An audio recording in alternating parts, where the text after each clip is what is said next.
உலகமெங்கும் ரோம்காம் திரைப்படங்களுக்கு ஒரு மிகப்பெரிய வரவேற்பு இருக்கத்தான் செய்யுது. ஆனால் ஒரு சில படங்கள் வாழ்க்கையில் நம்மளால் அந்த ரோம்காம் திரைப்படங்களை மறக்கவே முடியாது. ஒரு சில படங்கள் நம்மளை படுத்தி எடுத்துரும்.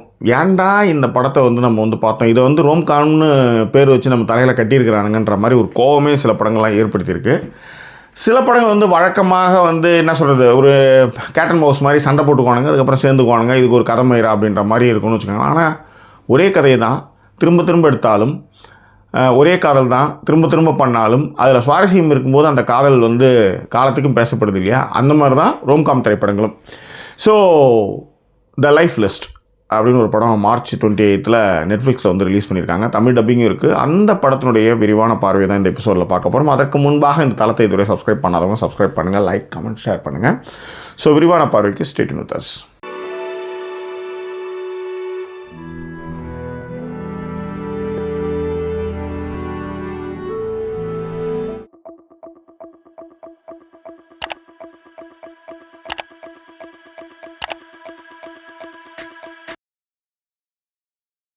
தி லைஃப் லிஸ்ட்.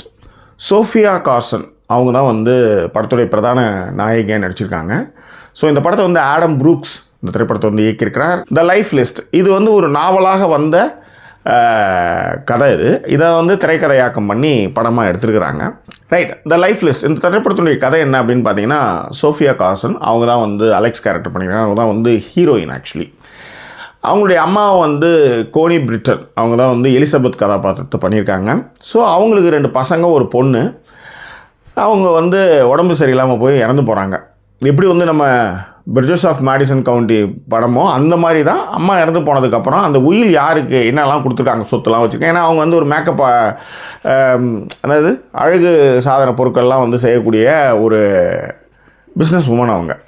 ஸோ அப்படி இருக்கும்போது யார் யாருக்கு என்னென்ன சொத்துக்கள் போகுது அப்படின்ற ஆர்வமாக இருக்கும்பொழுது எல்லாருக்கும் அதாவது தனக்கு ஒரு பிஸ்னஸ் வரும்னு நினச்சிட்டு இருக்கும்போது தனக்கு ஏதாவது ஒரு சொத்து கொடுப்பாங்க அப்படின்னு நினைக்கும்போது கடைக்குட்டியான அலெக்ஸ் கிட்ட உயில் என்ன சொல்லுதுன்னா, உனக்கு எதுவுமே கிடையாது, ஆனால் சில டாஸ்க் இருக்குது, இதெல்லாம் செஞ்சு முடிச்சாதான் உனக்கு கொடுப்பாங்க அப்படின்ற மாதிரி ஒரு உயில் எழுதி வைக்கப்படுது. என்ன டாஸ்க் அப்படின் போது அவங்க அம்மா நிறைய விஷயங்கள் பண்ணியிருக்காங்க. அந்த டாஸ்க்லாம் ஜெயிச்சு நம்ம அலெக்ஸ் ஜெயிச்சாங்களா இல்லையா அப்படின்றது தான் திரைப்படத்துடைய கதை. அலெக்ஸா சோஃபியா கார்சன் ரொம்ப அற்புதமாக பண்ணியிருந்தாங்க. உண்மையிலே பிரதர்ஸ் கூட பேசிகிட்டு இருக்கிற இடமா இருக்கட்டும், வக்கீல் ஃப்ரெண்டுக்கிட்ட பேசுகிற இடங்களாக இருக்கட்டும், அந்த இடத்துல ரொம்ப அற்புதமாக பண்ணியிருந்தாங்க. அது மட்டும் கிடையாது, ஸ்டாண்டப் காமெடி ஒன்று பண்ணும்போது ஒருத்தன் நக்கல் விட்டுட்டே இருப்பான், அவன் வாய் அடைக்கிற விஷயங்களையும் சரி ரொம்ப சிறப்பாகவே பண்ணியிருந்தாங்க. அதே மாதிரி எலிசபெத் அம்மா கதாபாத்திரத்தில் கோனி பிரிட்டன் அவங்களும் சூப்பராக பண்ணியிருந்தாங்க. உண்மையிலே ஒரு விஷயம், அதாவது கடைக்குட்டி, அதுவும் கொஞ்சம் அலட்சியமாக இருக்கிற குழந்தை அப்படின்னும் போது அதுக்கு சில பொறுப்புகளும் கொடுப்போம்ல, அது நல்லது தான் இருக்குல்ல. அந்த மாதிரியான ஒரு அம்மா நல்லா அற்புதமான கதாபாத்திரம் தான் பண்ணியிருந்தாங்க.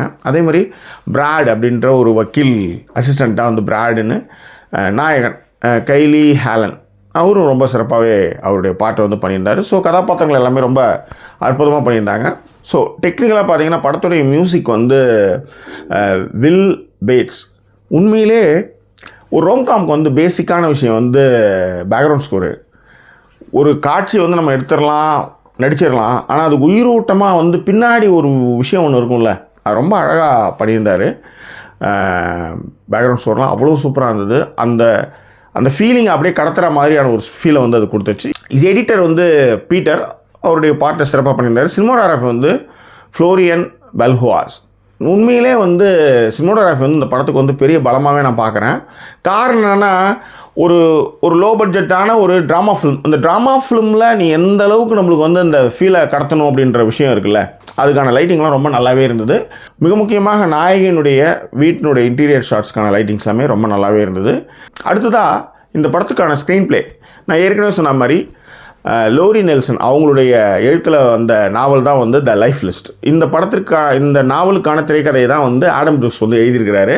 உண்மையிலே நல்லாவே இருந்தது. ரைட். ஸோ டெக்னிக்கலாக படம் ரொம்ப ரொம்ப strong. What is a minus பாயிண்ட்னா, எனக்கு அந்த படத்தில் பெருசாக அப்படி ஒன்றும் கிடையாது. ஏன்னா ரோம்காமில் நிறைய லாஜிக் பார்த்தீங்கன்னா அதுக்கப்புறம் ஒன்றுமே பண்ண முடியாதுன்னு வச்சுக்கோங்களேன். பட் ஓரளவுக்கு நம்மளை மனசை தொடர அளவுக்கு வருதா அப்படின்றதான் இங்கே முக்கியம். Right. What is a take away?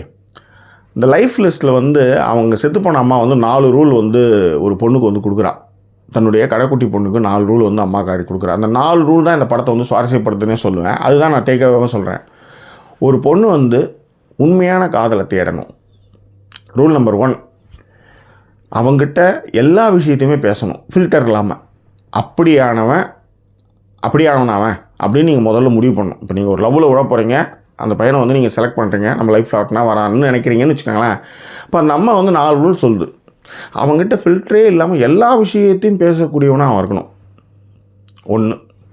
2வது வந்து அவன் கைண்டாக இருக்கானா, உன்னை பார்த்துக்கிறானா, உன்னை கேர் பண்ணுறானா, உனக்காக நேரம் செலவிடுறானா. இது ரூல் நம்பர் 2. ரூல் நம்பர் 3 ஒன்று இருக்குது.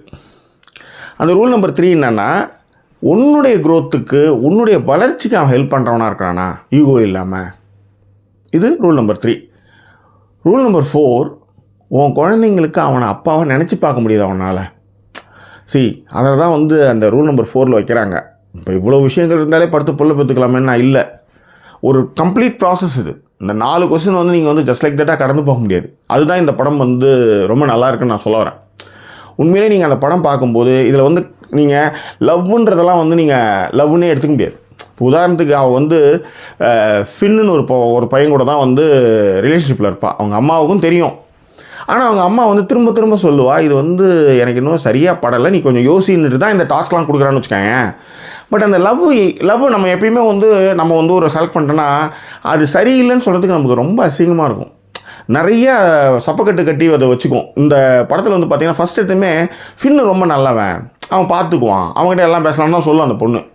ஆனால் அவங்க அம்மா அந்த சொன்ன அந்த ரூலெல்லாம் வந்து எக்ஸிக்யூட் பண்ணி பார்க்கும்போது அது எவ்வளோ பெரிய ரொம்ப கொடுமையான, எவ்வளோ கேவலமாக நம்ம ஒரு முடிவு எடுத்துருக்கோன்றது அந்த பொண்ணுக்கு அப்புறமேட்டா தெரியும். அதன் பிறகு வந்து அந்த பொண்ணு வாழ்க்கையில் 3 பேர் இருப்பான்.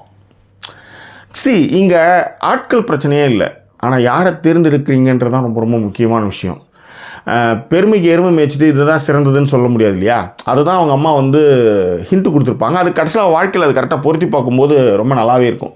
Right, what is the conclusions and rating? இந்த படத்துக்கான ரேட்டிங் வந்து 5க்கு 3.5. இந்த படம் வந்து அவசியம் டீன் பெண்களோட பார்க்கக்கூடிய ஒரு அற்புதமான ஃபிலிம் இது. அதுவும் முக்கியமாக அந்த 4 ரூல்ஸ் வந்து பெண் குழந்தைங்களோட பார்க்கும்போது அதுங்களுக்கு தெரியும். ஏன்னா சினிமா மூலமாக தான் நீங்கள் வந்து முக்கியமாக பசங்கக்கிட்ட வந்து நிறைய விஷயங்கள் எடுத்து போய் சேர்க்க முடியும். நீங்கள் சொல்லாத விஷயங்களை கதை மூலமாக சினிமாக்கள் சொல்லும். அதை நல்ல சினிமாக்களை வந்து நீங்கள் எடுத்து போய் பசங்கிட்ட சேர்க்கும்போது அவங்களுக்கு நிறைய தாட் ப்ராசஸ் அதில் வந்து போய் இறங்கி நிற்கும்னு வச்சுக்கோங்களேன். Especially this 4 rules. Find true love தான் அந்த 4 ரூலுக்கான அடிப்படையான விஷயமே அதுதான். உண்மையான காதலை தேடு அப்படின்றது தான். ஸோ அவன் உண்மையான காதலை எப்படி தேடனா வந்தா அப்படின்றது தான் சுவாரஸ்யம். ஸோ தமிழ் டப்பிங் இருக்குது, விரசமான காட்சிகள் அப்படிலாம் ஒன்றும் பெருசாக கிடையாது. தமிழ் சினிமாவில் வர்ற செக்ஷுவல் சாங் மூமெண்ட்டுக்கு இதெல்லாம் எங்கள் ஒன்றுமே இல்லை, அப்படி தான் சொல்ல முடியும்.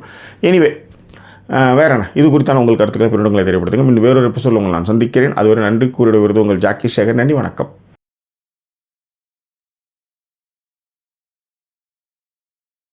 The life list.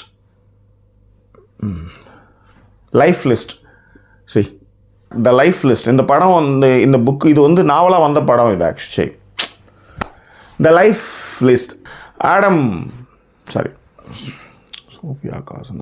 Sofia Carson அவங்க தான் வந்து அலெக்ஸ் கதாபாத்திரம் பண்ணியிருக்காங்க. அலெக்சாண்டர் ரோஸ் கடைக்குட்டியான அலெக்ஸுக்கு என்ன சொல்கிறாங்கன்னா, கடைக்குட்டியான அலெக்ஸ் கிட்ட என்ன சொல்கிறாங்கன்னா, உயில் என்ன டெக்னிக்கலாக